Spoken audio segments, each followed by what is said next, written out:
Bonjour, merci à vous d'être venus à notre Salon des études en France 2022.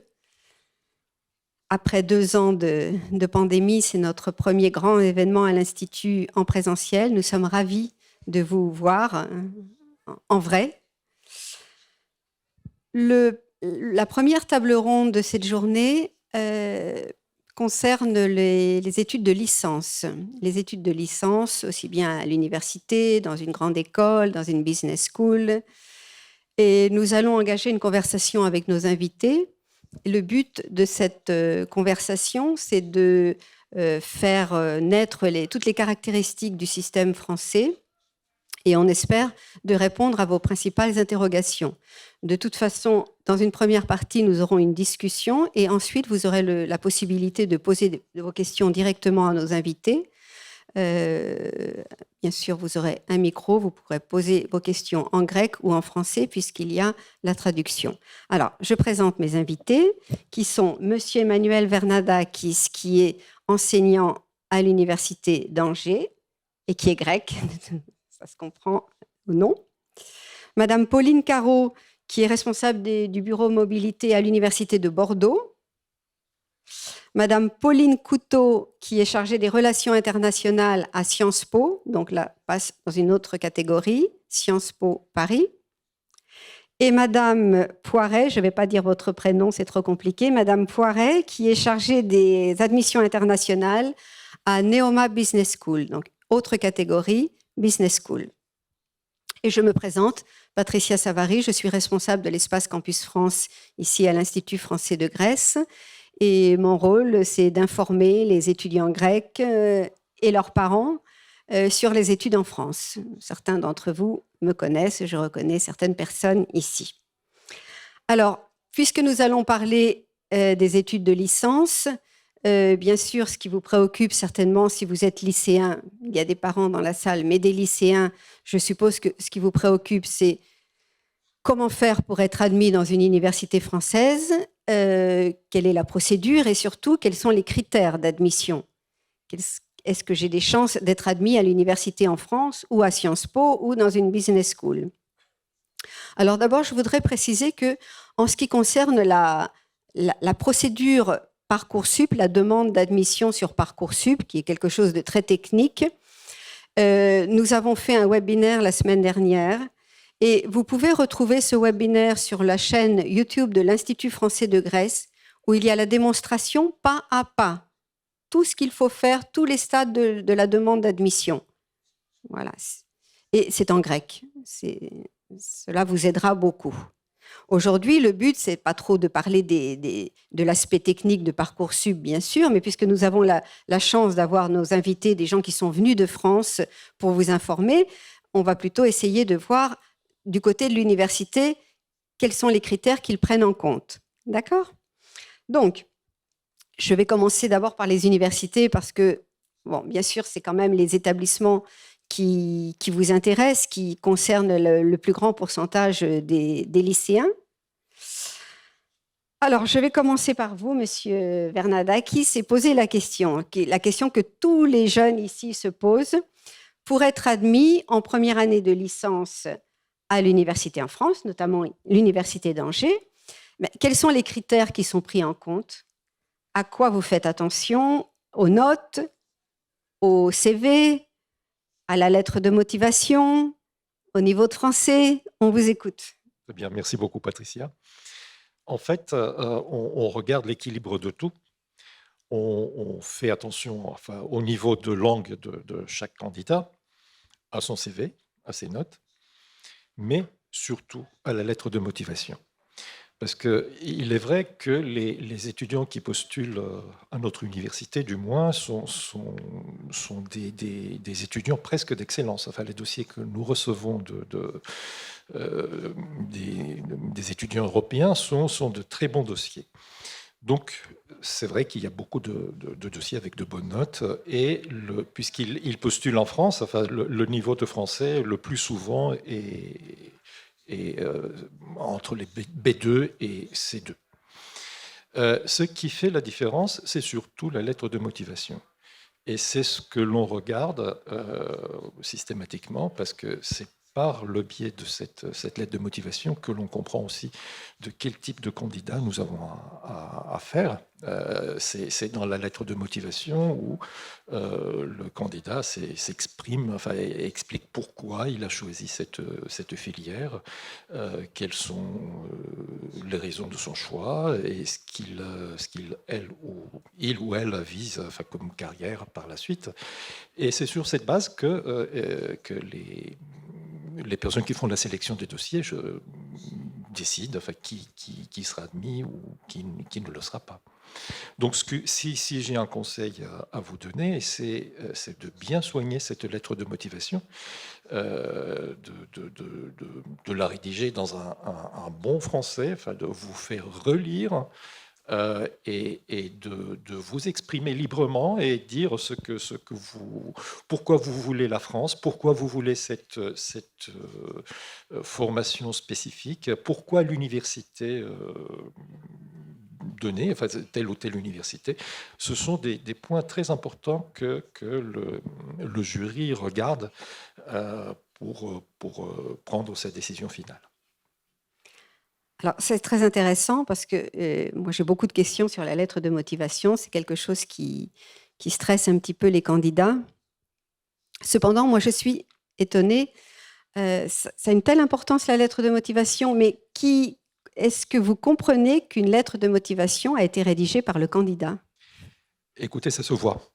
D'abord, quand on a participé, enfin quand on a fait une ou deux sessions de pluripass, enfin on se rend compte quelles sont les lettres rédigées par les candidats et quelles sont les lettres copiées-collées sur Internet. Enfin, parce que quand on voit le même passage sur 2 ou 3 lettres, on se rend bien compte que là, voilà, il y a quelque chose qui ne va pas.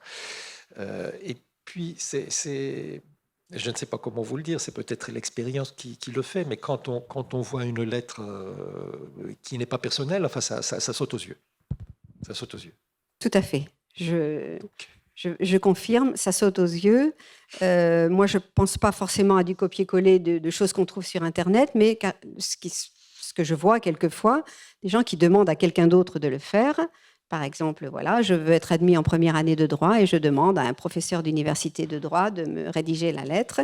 Et on voit tout de suite avec le contenu. Là aussi, ça se voit. Ça se voit par rapport au CV et aux notes, enfin au parcours de chaque étudiant. On se rend bien compte quand c'est une lettre personnelle et quand elle n'est pas. Enfin, ce n'est pas difficile, surtout quand on est enseignant à l'université. Enfin, on voit tellement de lettres de motivation, tellement ce genre de choses. Enfin, ça fait partie de notre quotidien. Bon, enfin, je pense qu'on ne peut pas se tromper sur ce point. D'accord. Donc, vous confirmez que les notes donc de la première et de la terminale ne sont pas déterminantes. Elles ne sont pas déterminantes, non. Enfin, elles sont importantes, hein, mais pas déterminantes. Ce qui est déterminant, vraiment, c'est la lettre de motivation. Mais une lettre de motivation, une vraie, rédigée par le candidat ou la candidate. Très bien, merci. Pauline, Université de Bordeaux. Bonjour. Je voulais, oui, je confirme les propos de mon collègue de l'Université d'Angers. Donc, la lettre de motivation peut faire la différence, justement, parmi tous les dossiers que reçoivent les universités. Donc, c'est très important, cette lettre de motivation, qu'elle soit personnelle, donc de ne pas faire de copier-coller. Et également le CV aussi, c'est très important si les lycéens ont des activités, je ne sais pas, dans des associations qui font la différence par rapport à la filière qu'ils sélectionnent.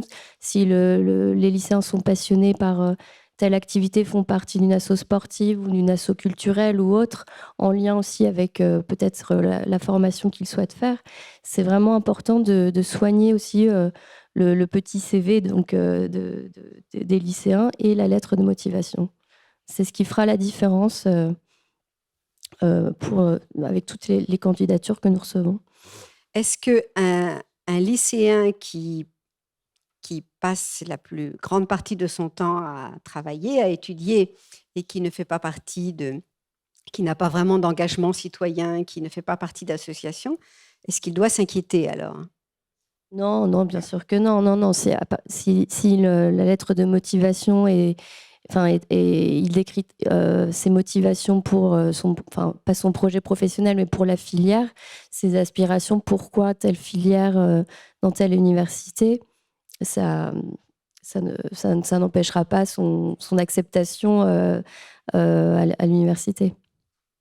Je vais rajouter d'ailleurs, puisque moi je suis personnellement les candidats qui font leur demande d'admission ici en Grèce, enfin tous ceux qui passent par Campus France, qu'en général, ils ont une admission.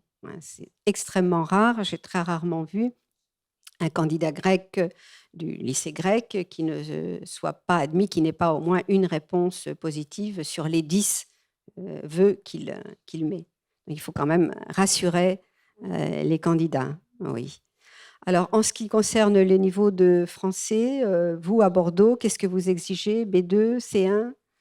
Le niveau B2, donc c'est ce que nous demandons pour candidater à Bordeaux, le niveau B2.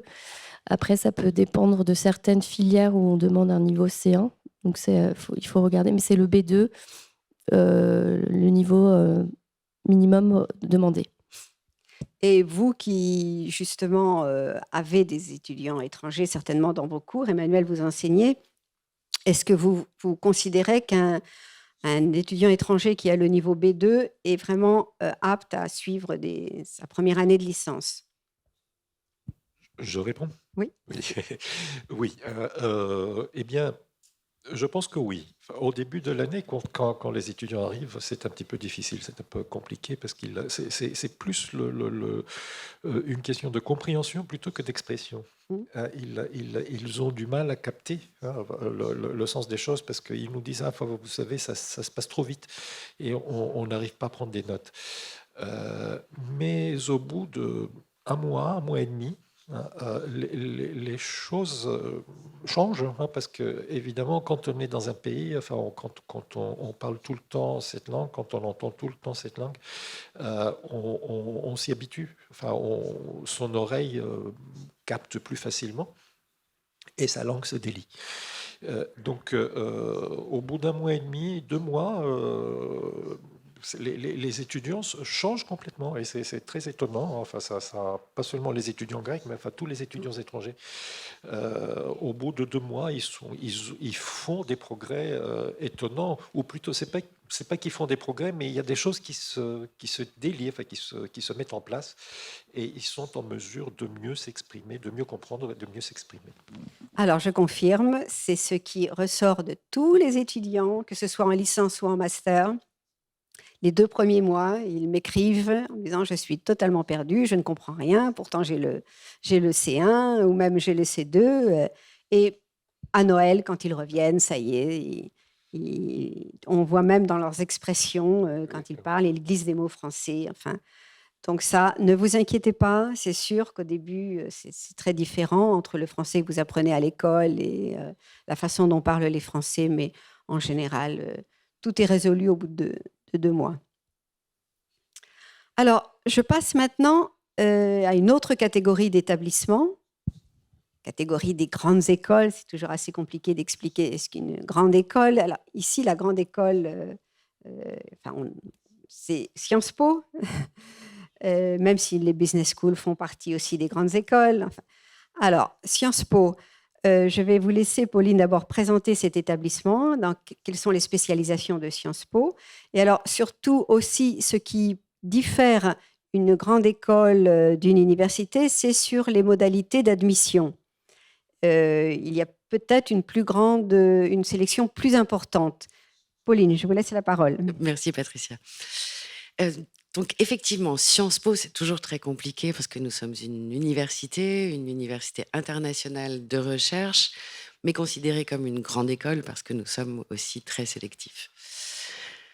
Donc Sciences Po, au niveau de la licence, nous avons un seul et unique programme que nous appelons un programme de bachelor, mais qui confère au grade de licence. Et c'est un programme pluridisciplinaire en sciences sociales. Donc la première année, les étudiants font 6 disciplines, donc de l'histoire, de l'économie, du droit, de la science politique, de la sociologie et des humanités. Deuxième année, ils commencent à se spécialiser, mais l'idée, c'est vraiment de garder quelque chose de très ouvert. La troisième année, tous les étudiants partent à l'étranger pendant une année entière. Et ensuite, tout le monde va à Paris en master. Et c'est uniquement à ce moment-là que les étudiants vont se spécialiser. Donc, au départ, on garde l'ouverture et petit à petit, on se professionnalise, on choisit quelle carrière on veut réellement faire. Donc, effectivement, je rejoins ce qu'ont dit mes collègues. Ce qui importe, c'est la motivation, les activités extracurriculaires, tout ce que vous faites importe. Mais à Sciences Po, ça importe peut-être encore un petit peu plus parce que nous sommes effectivement très, très sélectifs. Donc, qu'est-ce qu'on regarde? Qu'est-ce qu'il faut pour être admis à Sciences Po? Je dirais la première chose, c'est l'excellence académique. Donc, il faut être parmi les meilleurs. Je ne vais pas vous donner une moyenne spécifique parce que la moyenne, ça peut dépendre du niveau de la classe, du niveau de l'école, mais l'idée, c'est vraiment être parmi les meilleurs. Donc, le niveau académique est très important. Ensuite, votre motivation. La motivation pour Sciences Po se passe à partir de 3 écrits. Donc, une lettre de motivation, mais qui doit répondre à des questions. Donc, quelle est l'origine de votre intérêt pour les sciences humaines et sociales et pourquoi Sciences Po y répond? Pourquoi vous avez choisi tel campus, donc tel programme qu'offre le collège universitaire de Sciences Po et quel projet vous avez réalisé ou que vous souhaitez réaliser? Donc, au niveau des projets, la question qui se pose, c'est la question de votre engagement, de vos désirs d'agir et d'agir concrètement dans le monde pour... voilà, parce qu'à Sciences Po, on veut comprendre le monde pour agir, pour le transformer. Et effectivement, parmi tous les lycéens que je vois, chacun a un rêve, a envie d'agir, de changer un petit peu les choses. Donc, la motivation à travers 3 questions. Les activités extracurriculaires, donc tout ce que vous faites, ça peut être du sport, ça peut être de la musique, ça peut être un engagement dans une association, vous pouvez faire du théâtre. Bref, tout ça, ça vous permet de vous démarquer, de vous différencier. Et nous, ça nous permet de mieux vous connaître parce qu'on cherche d'excellents étudiants, mais qui ont une personnalité, une curiosité, une ouverture sur le monde. Troisième partie, c'est un essai personnel. Donc là, vous devez, encore une fois, répondre à une question parmi 5 au choix et nous dire qui vous êtes. C'est vraiment un essai personnel. On cherche de l'authenticité, donc pas des copier-coller. Parce que ça, effectivement, on le voit tout de suite. C'est à vous d'écrire la lettre et pas à vos parents ou à vos enseignants. On le voit tout de suite aussi. Et vous devez répondre, effectivement, de façon personnelle, honnête à cette question. Et la dernière partie, pour couronner ce long parcours d'écrit, c'est un oral qui se passe désormais sur Zoom. Et donc, si vous passez avec succès toutes ces épreuves, vous êtes admis à Sciences Po pour une licence et ensuite un master à Paris. Voilà, alors il faut préciser qu'à Sciences Po, il y a la possibilité de faire un parcours en anglais aussi. Il y a des bachelors en français et en anglais. Et il faut préciser aussi que la demande d'admission, pour vous, Grec, la demande d'admission ne se fait pas via Parcoursup, mais directement à partir du site de Sciences Po, qui a commencé d'ailleurs, ça commence en novembre, et ça commence plus tôt que Parcoursup. Tout à fait. Donc, les lycéens qui vont obtenir un baccalauréat, donc doivent passer par Parcoursup. Mais pour tous les autres lycéens qui ne passent pas le baccalauréat, passent par ce qu'on appelle la voie d'admission internationale sur le site des admissions de Sciences Po. Voilà. Alors, là aussi, je vais parler un petit peu de mon expérience, puisque ça fait pas mal d'années donc, que je suis les étudiants qui sont intéressés par Sciences Po, et on a tous les ans des admissions. Tous les ans, des jeunes Grecs qui sont admis à Sciences Po. C'est quand même formidable, hein. C'est quelque chose qui est toujours qui fait vraiment très plaisir. Soit dans les filières anglophones, surtout pour les lycéens qui terminent le IB, soit dans les filières francophones. Et il y en a même déjà qui ont terminé, qui sont dans la vie active, et c'est très bien comme ça. C'est très, très bien. Bon, bien sûr, il faut préciser que Sciences Po, de toute façon, est un établissement très international, très ouvert à l'international. C'est vrai que nous avons 50% d'étudiants internationaux donc sur les campus du Collège universitaire de Sciences Po. Sur les 6 campus en région, il y a à chaque fois la moitié d'étudiants internationaux et la moitié d'étudiants français. Donc vous étudiez effectivement en anglais ou en français ou dans les 2 langues étant les 2 langues parlées à Sciences Po. En plus, vous apprenez de nouvelles langues. Voilà. Et effectivement, les étudiants grecs réussissent très bien et on est content d'accueillir chaque année il y en a chaque des année. étudiants. Oui. Merci Pauline. Et alors maintenant, on passe à une autre catégorie d'établissements. Autrefois, on disait des écoles supérieures de commerce. Autrefois, maintenant, on dit business school. Oblige. Tout change. Alors, qu'est-ce que c'est qu'une business school? C'est un établissement privé qui est aussi sélectif, assez sélectif, et qui offre la possibilité pour les étudiants étrangers, qui offre la possibilité de faire un bachelor. En général, on les appelle les BBA, Bachelor of Business Administration. Bon, après, chaque école a ses petites différences. Ces bachelors peuvent être en anglais, peuvent être en français. Et donc, je vous donne la parole. Je ne dis pas votre prénom, Madame Poiret. Voilà, pour répondre déjà, je m'appelle Xiaotong Poiret, je suis d'origine chinoise, donc c'est tout à fait normal, c'est un peu compliqué comme prénom, il n'y a aucun souci. Donc, merci pour l'occasion déjà. Alors, effectivement, je représente le Business School, Neoma Business School en France. Donc, je pense que la plupart d'entre vous n'ont pas encore entendu ce nom. On est basé à Rouen, Reims et Paris. Donc, au fait, ça vient de fusion de l'ancien Rouen Business School qui était deuxième plus ancien business school de l'Europe et Reims Management School. C'est pour ça que le nom paraît nouveau, mais l'histoire est très longue.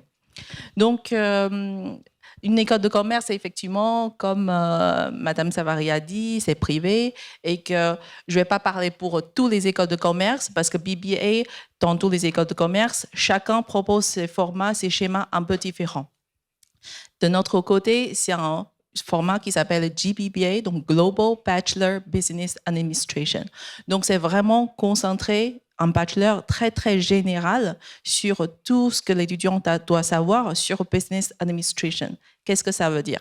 Ça veut dire que pendant 4 ans, c'est une formation de 4 ans, pendant 4 ans, ils vont parcourir toutes les matières, que ce soit supply chain, marketing, management, finance, négociation, tout ce qui concerne la base du monde de commerce. Donc, notre philosophie, c'est qu'au niveau de bachelor, ils sont un peu trop jeunes pour décider une spécialisation encore. Donc, bachelor, c'est vraiment des formations générales pour leur donner une solide base. Et master, la plupart de nos étudiants, d'ailleurs, je crois que c'est 75% de nos étudiants, ils continuent avec un master, avec une spécialisation bien, bien précise. Donc, là, pendant les 4 ans, pourquoi on a 1 an de plus? Parce qu'ils vont avoir une année entière d'échange international. Donc, en gros, les bachelors chez les écoles de commerce, on offre beaucoup de possibilités, que ce soit en termes de nombre de matières et aussi des expériences professionnelles qu'ils sont obligés de faire. Dans les établissements, que ce soit grandes entreprises, des fois, on les oblige de faire l'expérience professionnelle, les stages, dans des startups, donc les PME, PMI, pour avoir différentes expériences. On les demande de faire les engagements sociaux, aller travailler avec les associations, but non lucratif, et aussi les échanges internationaux. Donc, en gros, 4 ans après, ils ont environ 1 an d'expérience professionnelle dans différents secteurs et aussi des expériences dans un autre pays. Donc, pour vous, les étudiants grecs, c'est-à-dire vous aurez l'expérience dans encore un 3e pays. Donc, c'est un peu la différence, on va dire, de spécialité de BBA. Oui, une ouverture à l'international. Oui. Moi, je vais poser une question. Voilà, je suis étudiant grec, lycéen grec. et je souhaite étudier le management, business administration, management en français. Alors, quoi choisir? La licence d'économie-gestion à l'Université d'Angers ou de Bordeaux ou un BBA dans une business school? Parce qu'on peut faire les deux. Vous pouvez choisir ou l'un ou l'autre si vous parlez français. Alors, bien sûr, je suppose que chacun va défendre sa formation, mais je vais commencer par vous, Emmanuel. Si vous deviez convaincre un jeune grec qui hésite entre une licence à l'Université d'Angers, une licence d'administration de l'entreprise en français, donc gratuite, puisque à l'université, vous ne payez pas de frais de scolarité, et un BBA. Je vous écoute. Alors, Compliqué, ma question est difficile. c'est un peu compliqué, oui. Je ne m'y attendais pas, Patricia, mais ce n'est pas grave. Enfin, je peux répondre et je serai heureux de le faire. La première différence, c'est bien sûr celle que tu viens de mentionner. Enfin, les universités en France, l'éducation nationale est nationale, donc on n'a pas des frais d'inscription à payer pour faire des études. Elles sont ouvertes à tout le monde qui a la possibilité, les moyens intellectuels pour les faire. Et c'est vrai que les formations qu'on propose à l'université sont de grande qualité. La différence entre les business schools et l'université, c'est que l'université met d'emblée, dès la première année jusqu'à la fin, bien sûr, ça va de soi, le focus sur la recherche. Les personnes qui viennent à l'université pourront par la suite se spécialiser, ou parfaire leur parcours en suivant un master ou un doctorat dans un domaine très très spécifique et devenir vraiment le spécialiste de quelque chose qui est peut-être nouveau, qui n'existait pas avant. Mais la particularité de l'université, de manière générale, c'est la recherche. La recherche. C'est quelque chose que les business schools ne font pas forcément. Alors, Madame Poiret, défendez votre BBA. Alors, il n'y a pas de débat là-dessus. C'est justement, Non, bien sûr. je trouve que, comme je ne connais pas toutes les universités, donc de toute façon, je suis d'accord sur ce point-là, c'est que Business School, on est beaucoup plus orienté directement vers la pratique. Ça se montre de différents niveaux. Déjà, le niveau académique, c'est-à-dire nos enseignants, nos professeurs, il y a plus que 60%, ce sont des internationaux déjà. Donc, la langue d'enseignement est 100% en anglais et aussi en français-anglais bilingue. Mais en tout cas, on exige un niveau d'anglais d'entrée qui est déjà très important. Donc, on va dire équivalent B2. Si l'étudiant prend le test officiel IELTS, c'est équivalent 6. Donc, on demande déjà un niveau d'anglais dès le début. Et sachant qu'aujourd'hui, le monde de business, on ne peut pas ne pas maîtriser anglais. C'est obligatoire. Et puis aussi, nos enseignants, on a des professeurs permanents. La plupart, c'est des professeurs qui sont des cadres déjà dans les entreprises. Donc, ils partagent vraiment de l'expérience du terrain. Je dis souvent aux étudiants que vous êtes à l'école de commerce, ce n'est pas juste pour étudier. Vous êtes un pied déjà dans le réel monde de commerce. Vous êtes là, on vous donne des ressources pour vous aider à transférer dans le monde de commerce. Vous nous dites, c'est quoi votre but? Que ce soit créer une entreprise ou alors devenir expert de finance, de marketing. Nous, on donne des ressources pour vous accompagner. C'est pour ça qu'on met beaucoup plus d'outils, on va dire, que ce soit incubateur ou des financements pour soutenir les projets de création d'entreprises d'étudiants. Ou alors, on a des services qui les aident à trouver le premier stage, premier travail. Donc, tout ça, c'est des accompagnements plus personnalisés. Voilà. Et alors, je vais aussi poser la question à Pauline Couteau. Même dilemme entre faire une licence de sciences politiques à l'université ou le bachelor de Sciences Po. Comment vous défendriez? Le bachelor de Sciences Po reste pluridisciplinaire. Je pense que c'est la première différence. C'est que vous allez acquérir des outils dans différentes disciplines de sciences sociales. même si la licence dans une université, enfin, c'est très bien, mais la licence reste plutôt disciplinaire avec des enseignements d'ouverture, mais à Sciences Po, effectivement, c'est obligatoire. Donc, sur un objet donné, vous allez avoir un regard, des perspectives et des outils méthodologiques qui vont vous permettre de croiser des regards. Je ne sais pas quel exemple je pourrais prendre, je ne sais pas, des élections, ben vous allez avoir le droit, vous allez avoir l'histoire, vous allez avoir la science politique, la sociologie électorale, des humanités, donc ça peut être de la littérature ou de la culture générale. Bref, c'est vraiment un regard croisé. Et petit à petit, vous allez effectivement vous spécialiser encore une fois. Mais Sciences Po garde cette ouverture disciplinaire. Pauline Caro, est-ce que vous voulez ajouter quelque chose Oui, je voulais ajouter, donc à l'Université de Bordeaux, on a le collège droit, sciences, économie, business, administration et sciences politiques. Et c'est vrai qu'on a de plus en plus de formations donc en économie, business administration, des licences professionnelles, donc aussi une offre de licences professionnelles dans le domaine de l'économie, administration des entreprises, donc il y a aussi des formations donc axées sur la recherche, mais on a de plus en plus de parcours professionnalisants et on demande aussi aux étudiants de réaliser des stages professionnels à l'étranger. Donc il y a aussi une importance de l'international sur ces formations à l'Université de Bordeaux, donc soit via un semestre académique à l'étranger dans l'une de nos universités partenaires ou via l'obtention d'un double diplôme. Donc parmi tous ces parcours proposés, donc c'est vrai on essaie aussi de s'aligner et d'offrir un parcours professionnel et une insertion pour que les étudiants puissent s'insérer donc dans le monde de l'entreprise après leur licence pro ou licence en management. Donc c'est important de voir aussi qu'il y a cette évolution sur ces parcours au sein des universités, l'international et l'insertion professionnelle via les stages à l'étranger ou un semestre académique ou double diplôme. Voilà. Voilà, ce sera donc à vous de choisir. Et puis, dernière question, avant de commencer les questions de la part du public. Avez-vous dans vos établissements des structures d'accueil destinées aux étudiants étrangers, c'est-à-dire comment vous les accueillez, comment vous les chouchoutez, qu'est-ce que vous faites pour les étudiants étrangers? Je sais que Bordeaux, Angers, vous avez 12 ou 13% d'étudiants étrangers, donc c'est assez important.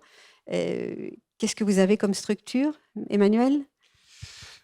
Eh bien, il y a la structure de l'international qui accueille les étudiants de manière systématique à chaque semestre, avec des événements un peu phares, mais pas seulement. Il n'y a pas que ça. Au début de l'année, il y a une journée en fait d'accueil pour tous les étudiants à l'Université d'Angers, où tous les campus sont en fête avec des événements pour que les étudiants se rencontrent entre eux et que les bureaux des étudiants puissent se former. Et puis, il y a une autre structure qui s'appelle SELF, le Centre d'études de langue pour les Pour étrangers. apprendre le français. Pour apprendre le français, mais qui organise aussi des événements pour que les étudiants étrangers s'intègrent le mieux possible dans la structure de l'université. Oui, la plupart des universités maintenant, qui ont d'ailleurs le label Bienvenue en France, la plupart des universités ont des structures d'accueil pour les étudiants étrangers qui font tout pour permettre une meilleure intégration, à partir l'aide au logement pour trouver un logement, mais toutes les manifestations culturelles pour connaître la ville, pour s'intégrer, c'est très important maintenant. Des cours de français. Et des cours de français aussi, si votre niveau n'est pas suffisant. À Bordeaux ? À Bordeaux, oui, c'est un peu le même processus. Il y a vraiment une grosse coordination avec les bureaux de vie étudiante, c'est les BVE. et les bureaux internationaux, donc les bureaux de mobilité internationale, donc qui organisent la semaine d'accueil. Donc on a une semaine d'accueil pour les étudiants internationaux, donc en septembre. Et il y a aussi l'International Week, donc ça, ce qui est organisé fin septembre avec de nombreuses activités, donc organisées par le bureau de vie étudiante, le bureau de mobilité internationale et le centre d'études pour le français, donc pour que les étudiants soient à l'aise aussi avant de commencer leurs cours. Donc parfois, on propose une semaine ou 2 semaines intensives de cours pour vraiment qu'ils commencent leurs cours sereinement.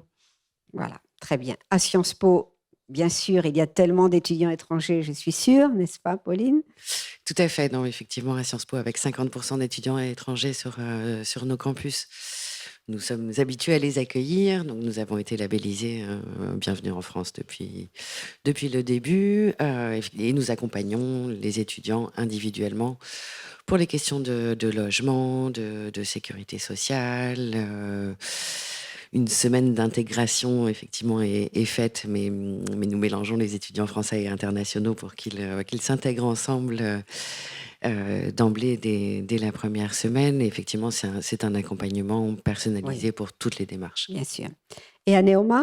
Oui, on a eu la chance d'avoir obtenu justement l'appel de Bienvenue en France 3 étoiles dès le début aussi. Oui, on va expliquer. C'est un label qui est accordé par Campus France. C'est un label décerné aux établissements qui ont de bonnes structures d'accueil des étudiants étrangers. Tout à fait. Donc, ça se prend sur différentes mesures. Du moment quelqu'un est admis à Neoma, il est considéré comme étudiant de Neoma. Donc là, le service commence déjà. On a un site qui s'appelle Welcome. Donc, ce site se divise par 12 étapes, depuis comment préparer votre valise jusqu'à comment arriver au campus. Une fois les étudiants sont arrivés, avant l'entrée, septembre, on a une journée dédiée qui s'appelle International Welcome Day. Donc, dédiée, on réunit tous les étudiants internationaux. On fait intervenir les associations d'étudiants. On met pair par pair avec les étudiants internationaux et les étudiants français. On a les services invités sur le campus, que ce soit pour ouvrir les cartes bancaires, le compte bancaire, les cartes SIM de téléphone, comment candidater pour le service de CAF, de l'aide de financement pour le logement. Et aussi, on a un service interne qui donne l'accès à tous les étudiants de Neoma pour trouver un logement, que ce soit chez le Crous ou les appartements locaux ou les studios indépendants. Toutes les ressources sont vérifiées déjà par l'école. Et ils ne sont pas obligés de payer une énorme garantie aussi. Et aujourd'hui, on est très fiers que 100% de nos étudiants internationaux, avant d'arriver sur le campus, ils ont déjà un logement. Voilà.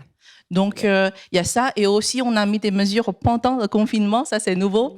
On a les écoutes psychologie complètement gratuites en anglais, en français, qui sont à service d'étudiants. On a des séances sophrologie, comment gérer ses stress, parce qu'on prend vraiment soin. Aujourd'hui, on a 28% d'étudiants internationaux, mais ils sont loin de leur famille, surtout pour la licence, ils sont très jeunes.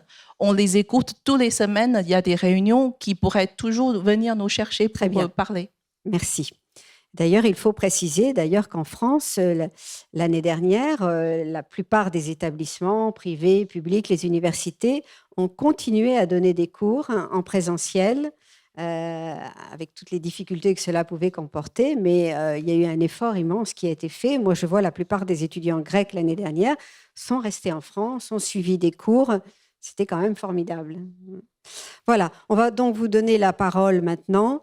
Donc, vous demandez le micro, vous êtes obligé de poser la question, d'avoir le micro, étant donné que c'est enregistré. Avez-vous des questions ? Nicolas, il y a... Nicolas, il y a... Bonjour. Pour vos présentations. Et question pour Madame Couteau. J'ai remarqué que vous avez mentionné le master comme une suite presque intégrée. Est-ce que c'est le cas ou est-ce qu'on peut faire le master plus tard ou séparément ou, Merci. Merci. Il est tout à fait possible de quitter Sciences Po après le bachelor, mais une fois qu'on est admis en première année de bachelor à Sciences Po, il n'y a pas de nouvelle sélection pour intégrer un master. Bon, en dehors des doubles diplômes qui restent sélectifs, mais sinon, une fois qu'on est admis à Sciences Po, qu'on a fait ces 3 années, le master n'est plus sélectif. Et donc, ça fait partie intégrante, mais certains étudiants, mais c'est une portion très infime en fait, choisissent d'aller dans d'autres universités, mais en général de même rang. Donc, ça peut être Columbia, LSI, donc voilà, parmi nos compétiteurs internationaux, mais sinon, les étudiants choisissent de rester à Sciences Po. Mais il faut préciser que oui, les étudiants peuvent rejoindre Sciences Po Paris, uniquement pour le master, hein. On a beaucoup Bien sûr. d'étudiants grecs qui vont faire un master à Sciences Po Paris. Bien sûr, nos 7 écoles de master sont ouvertes et on peut intégrer Sciences Po à ce niveau-là. Voilà. Deuxième question. Oui, merci. Je voudrais faire la question en grec. C'est plus... Oui, vous pouvez bien sûr pour poser moi. la question en grec. Nesta Elinika. Ναι, θα ήθελα να ρωτήσω σε σχέση με... Pour ce qui est des études de droit, est-ce qu'il y a une reconnaissance? Est-ce que ces études faites en France lui permettent d'exercer le droit en Grèce? Une autre question, je ne sais pas si c'est correct. J'ai entendu dire, par exemple, qu'un grand nombre d'étudiants en première année de licence sont interrompus ou sont rejetés.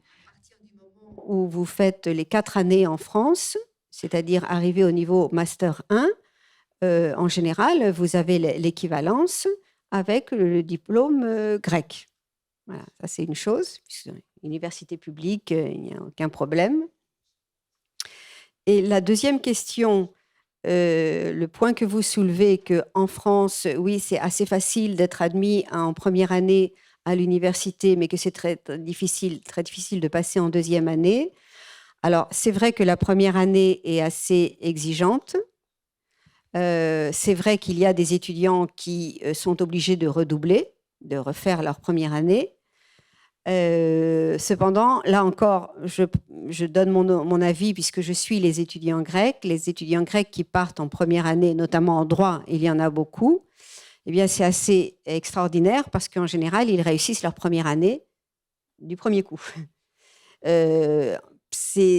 En fait, moi, je sais pourquoi. C'est parce que ce sont des lycéens qui partent, qui sont vraiment conscients de la raison pour laquelle ils partent en France, c'est pour faire des études de droit, donc ils le font très sérieusement. Ce sont des lycéens qui sont habitués à beaucoup travailler, à donner beaucoup de leur temps pour le travail scolaire. Ils ont en général un très bon niveau. Et donc, moi, je remarque qu'en général, les étudiants grecs, ils font partie du pourcentage, peut-être des 60%, qui passent en deuxième année, en général. Hein. Mais je vais quand même donner la parole à Emmanuel. Est-ce que c'est vrai? Est-ce que c'est difficile de passer en deuxième année? Le passage de la première à la deuxième année, je pense que c'est une question de rythme de travail.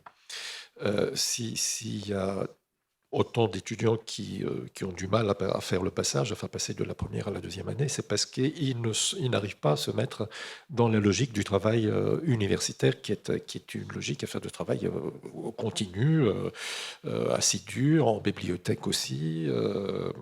Et on n'a pas le professeur du lycée qui nous dit tous les jours, enfin attention, peut-être demain il y aura un contrôle.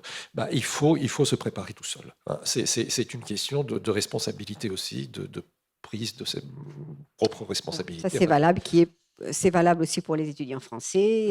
Voilà, passer du lycée à l'université, il faut être très responsable. Tout à fait, ouais. Il faut le prendre très au sérieux, mais en général, un jeune grec qui part en France, qui quitte sa famille, son pays pour aller faire des études en France, il le fait très sérieusement, bien entendu. Hein. Élise, on a une question, oui. Merci beaucoup pour la présentation. Mais moi, j'ai une question pour quelles sont les spécialités si on écrit le baccalauréat international au lieu du bac français? Pour la médecine, pardon.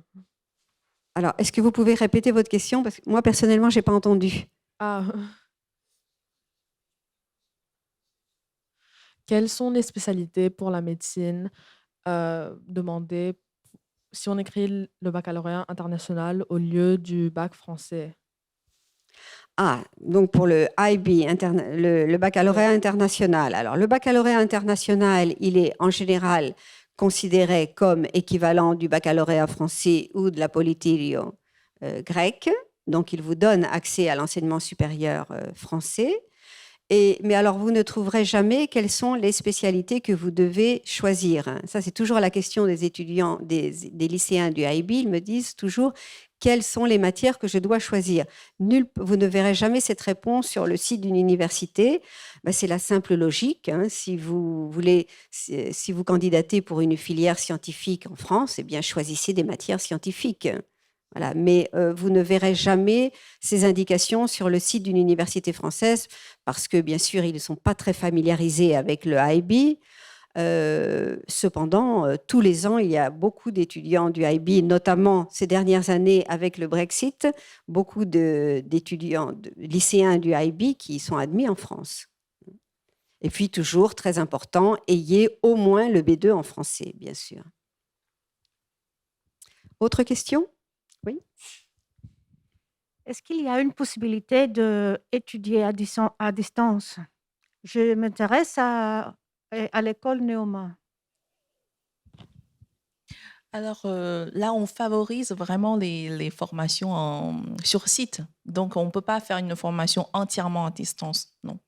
Même pendant les pandémies, quand il n'y en a vraiment pas le choix, on fait des formations en ligne, il n'y a aucun souci. Mais dès que l'étudiant pourrait joindre sur campus, on favorise toujours sur campus. Merci. En tout cas, pour l'instant, non. Et Madame Savary, est-ce qu'il y a une possibilité de trouver un autre business école Alors, vous pouvez faire des études de gestion économie à distance avec des universités. Il y a beaucoup d'universités qui offrent des formations à distance. Et là, c'est 100% à distance. Vous n'avez pas du tout besoin d'y Mais aller. je m'intéresse à business et pas à l'économie seulement. Business, C'est-à-dire, non, pas vraiment. Mais business, c'est quoi? C'est management quand même. C'est assez C'est proche. management, c'est business, Oui. c'est négociation, c'est économie aussi. Administration de l'entreprise, oui, il y a des licences administration de l'entreprise, gestion à distance. Mais ce sont avec des universités. Oui, oui, et économie. Et Et- économie aussi. Oui, bien sûr. Merci. Bien sûr. N'est-ce pas, Pauline?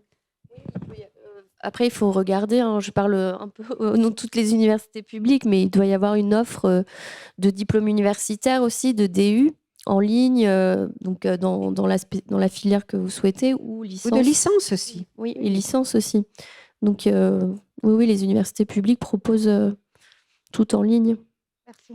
La plupart des universités ont un centre d'enseignement à distance, donc, et qui offre beaucoup de formations. Et il y a pas mal d'étudiants grecs qui suivent aussi des licences, des masters à distance, et même avec possibilité de passer les examens ici à l'Institut français. Voilà. Le CNAM aussi, bien sûr. Oui, oui. Autre question ici. On vous apporte le micro. Καλησπέρα σας. Για το Science Bonjour, je m'intéresse à Sciences Po. Est-ce qu'on peut faire des études de droit? Ou après avoir fait des études de droit? Ναι, στη Sciences Po, λοιπόν. Un cursus encore une fois pluridisciplinaire qui comporte le droit. Vous pouvez choisir une majeure en deuxième année qui s'appelle politique et gouvernement, donc où il y aura de la science politique et du droit. Et au niveau du master, effectivement, on a une école qui est une école de droit qui prépare à passer les différents concours, donc les concours de l'École nationale de la magistrature, concours du barreau, etc. C'est une école qui est très réputée, qui fait partie des meilleures, avec un taux de succès pour les concours de l'École nationale de la magistrature très élevé, qui est la première en France. Et l'autre master qu'on peut faire à Paris au sein de l'école de droit est un master qui est en droit économique, qui permet là davantage de travailler dans des cabinets internationaux. Je me donne un exemple sur des questions de propriété intellectuelle, par exemple.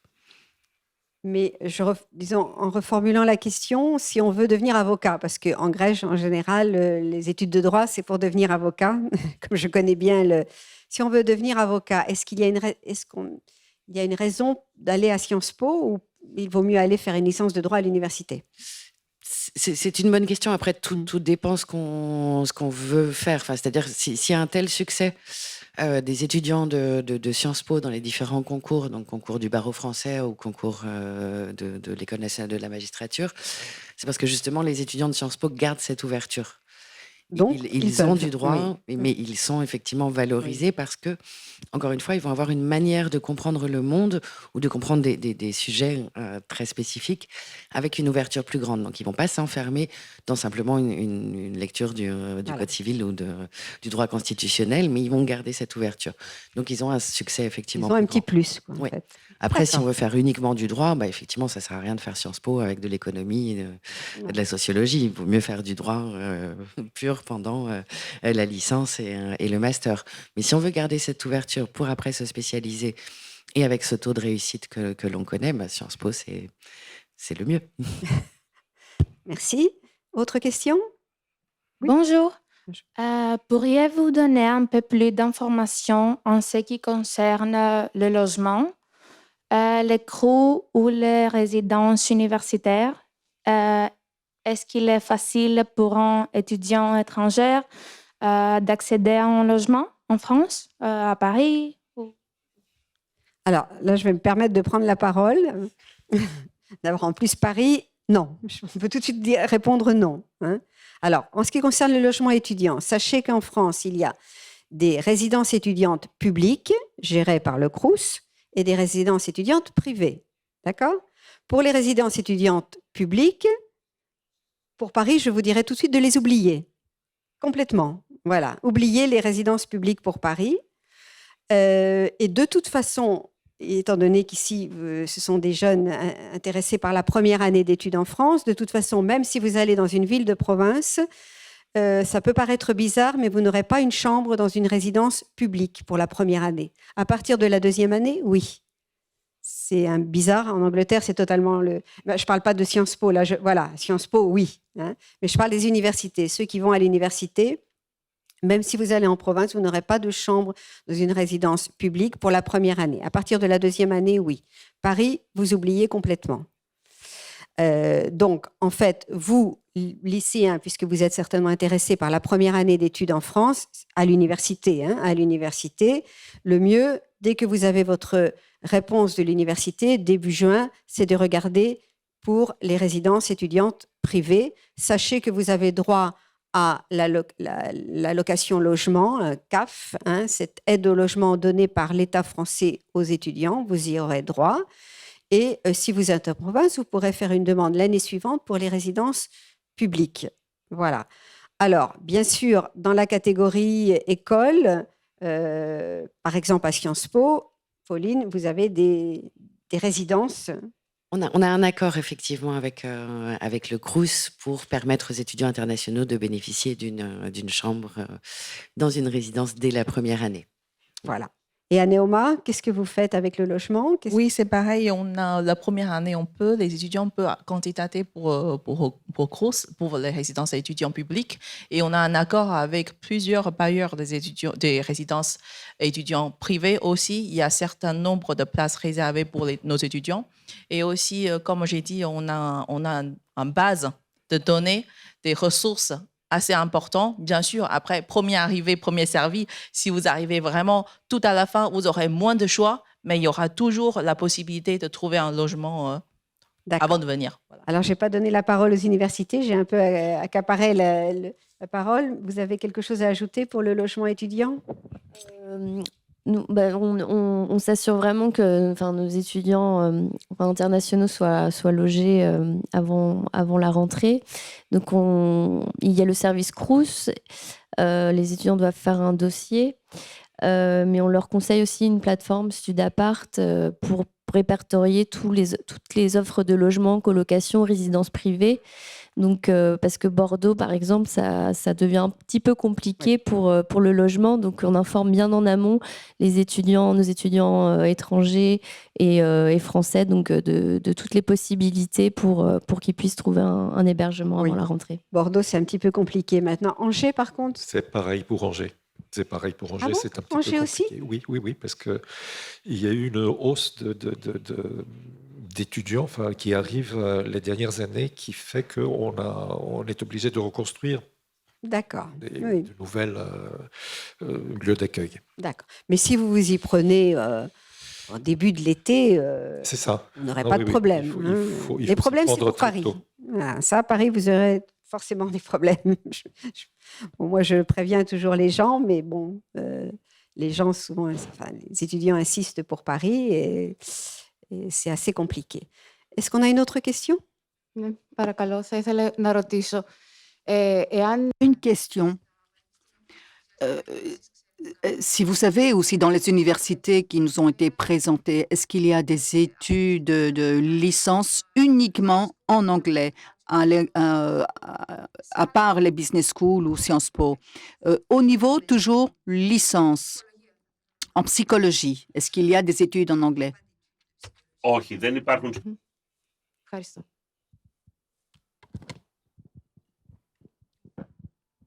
Moi, j'ai une deuxième question par rapport aux spécialités. Ok, sorry. Moi, j'ai une deuxième question par rapport aux spécialités. Je prends spé maths, biologie et chimie dans le IB et je voudrais savoir si c'est possible de prendre les maths au niveau standard au lieu de spécialité. Est-ce que les universités m'accepteront en médecine avec ces sujets? Là encore, là, c'est ce que je viens de dire. Pour le IB, moi, je ne suis pas en mesure de vous répondre. Je ne sais pas si... Non, personne n'est en mesure de vous répondre. J'ai souvent cette question, à quel niveau doit choisir tel cours pour aller... si vous voulez étudier de la chimie, faites de la chimie au niveau high level. Ça me paraît logique, mais on ne peut pas vous donner plus de renseignements. Et d'ailleurs, ça ne se trouve jamais sur les sites des universités. C'est pas le diplôme admis en général, c'est pas le diplôme le plus fréquent, même si, je vous le répète, les titulaires du IB sont admis, je vois tous ceux qui font des demandes sont admis, mais il n'y a jamais ce genre de renseignements sur les sites des universités. Alors ce que vous pouvez peut-être faire, c'est contacter l'université en amont, si on peut vous donner, si la responsable de la formation peut vous donner cette information. Et puis après, soyez logique. Est-ce que vous recommanderez que je reste avec les maths spécialités ou je le prends au niveau standard? Ah oui. Vous C'est pas répétez la grave. même question à laquelle on n'est pas capable de vous répondre. Alors peut-être Sciences Po, qui est quand même, vous êtes très familiarisé avec le IB. Je remarque d'ailleurs que beaucoup d'étudiants du IB vont, enfin beaucoup, il y a un assez fort pourcentage qui vont à Sciences Po, mais est-ce que vous définissez avant des matières qui doivent... Voilà. Non, c'est comme pour les spécialités, enfin à Sciences Po en tout cas, on ne demande pas aux élèves de prendre des spécialités avec le bac français. Pour le IB, que ce soit HL ou SL, c'est la même chose. Mais comme dit Patricia, soyez logique et cohérent. Si vous avez envie, enfin, prenez chimie ou prenez physique en HL. Mais c'est à vous de choisir. Ouais. Et c'est à vous ensuite, dans votre motivation, de défendre les choix que vous avez faits. Voilà. Donc faites ce que vous aimez. Et dans ce que vous aimez, vous serez meilleur de toute manière. Exactement. Très bonne réponse. Encore peut-être une ou deux questions. Oui. Oui. Oui. Mon question est que la direction, je n'écoute pas les questions, les autres questions, mais la question est la direction que nous prenons au lycée grec compte à l'application que nous faisons par les études en France. Parce que moi, personnellement, je m'intéresse à la chimie, mais je peux faire une application pour des études de santé. Alors, la question, je m'adresse aux universités, c'est est-ce que l'orientation au lycée, la série au lycée, compte pour l'admission? Je pense que là aussi, il y a une certaine logique. Même si, oui, en France, vous pouvez faire une filière littéraire et faire une demande d'admission en médecine. C'est possible, on ne vous l'empêche pas. Après, est-ce que vous serez admis? C'est autre chose. Qu'est-ce que vous pouvez ajouter? Je pense que ça joue un rôle forcément, hein, parce que le dossier passe devant une commission, enfin, on regarde bien vos notes, les matières que vous avez suivies, donc c'est pris en compte forcément. Mais là encore, enfin, c'est pour la médecine. Vous vous intéressez aux études médicales, enfin à la médecine, c'est ça? Oui, enfin, ça va de soi que des bacs littéraires ne sont pas admis en médecine, hein. Ça, c'est certain. Voilà. Encore peut-être une question? Élie.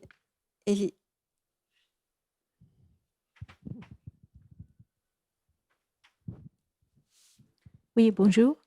Je voudrais demander pour un étudiant de IB, est-ce qu'il y a la possibilité d'étudier au niveau des arts ou design, mais en anglais?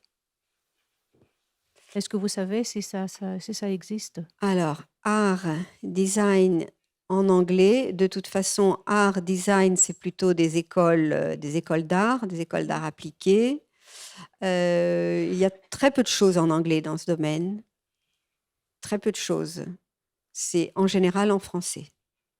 Merci. Je me permets juste, après, il y a l'apprentissage de création, de l'art dur, ou alors nous, on propose par exemple des formations en management de marché d'art. Ah oui, Donc, c'est le côté management. Les étudiants travailleront comment gérer une galerie, comment travailler dans les musées comme manager, par exemple. Ça, oui.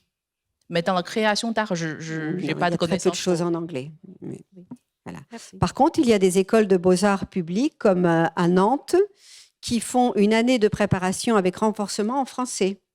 C'est l'école de beaux-arts de Nantes qui est donc publique et qui fait cette préparation. Donc, un élève qui ne parle pratiquement pas français peut suivre cette année préparatoire pour intégrer après une école de beaux-arts, que ce soit celle de Nantes ou autre. Ça, vous pourriez voir cette possibilité. Voilà. Élise, il y a encore une question de ton côté, et puis je crois qu'après, on va être obligé de clore. De toute façon, il y a le bureau Campus France auquel vous pouvez vous adresser, poser des questions, et aujourd'hui particulièrement aux universités. Oui? Merci pour votre présentation. Quand faut-il soumettre sa candidature? Est-ce que cette période est identique pour toutes les universités? Via la plateforme Parcoursup, ça a commencé le 20 janvier et ça se termine le 29 mars. Donc ça, c'est pour l'université. Sciences Po, la demande d'admission à Sciences Po se fait directement à partir du site depuis le mois de novembre. C'est pas fini. Non, jusqu'au 27 avril. Voilà. Et un exemple de BBA, vous, c'est? Oui, nous, en fait, du moment que le diplôme est grec, donc on les considère comme international, la candidature est directement avec l'école. Donc, c'est ça de novembre jusqu'à fin juin. Ah, sinon, d'accord. le diplôme, si c'est un bac français, d'un lycée français, du coup, c'est Parcoursup. Voilà. Dernière question. Merci pour la présentation. Quelles sont les universités qui dispensent des études de droit au niveau licence en France? Plus de 30 universités.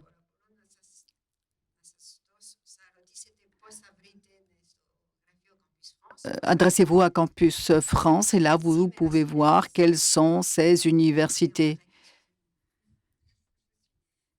Aujourd'hui, au Salon, l'Université d'Angers a bien sûr une filière en droit, l'Université de Bordeaux aussi, Sciences Po en quelque sorte, mais il y a d'autres universités que vous pouvez voir et qui ont la filière droit. Voilà. Nous vous remercions, nous vous souhaitons bonne chance, une belle réussite aux étudiants et merci beaucoup à mes invités d'avoir participé à cette table ronde. Merci. Merci.